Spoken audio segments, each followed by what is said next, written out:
Sekretaris Jenderal Hizbullah Sayyid Hasan Nasrallah mengatakan serangan yang dilakukan Amerika Serikat dan Inggris ke Yaman hanyalah sia-sia.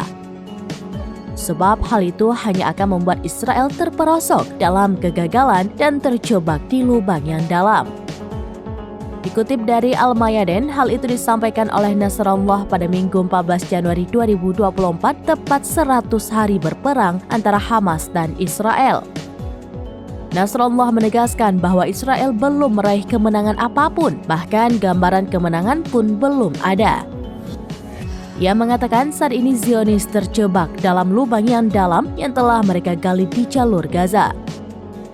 Menurutnya, agresi yang dilakukan Amerika Serikat dan Inggris pun untuk mengintimidasi Houthi telah menemui kegagalan.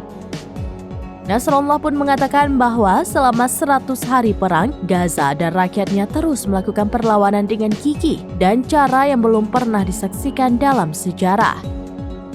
Selain itu, 100 hari peperangan ini justru meningkatkan kerugian yang besar untuk Israel.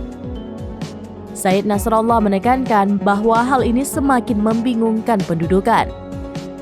Mengingat laporan yang diungkapkan oleh media Israel mengenai kehadiran 4.000 tentara penyandang cacat di barisan militernya hanya dalam 100 hari.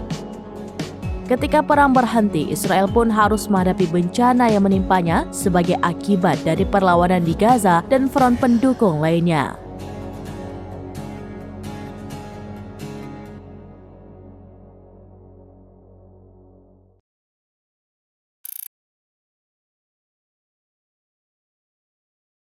Download Tribun X sekarang, menghadirkan lokal menjadi Indonesia.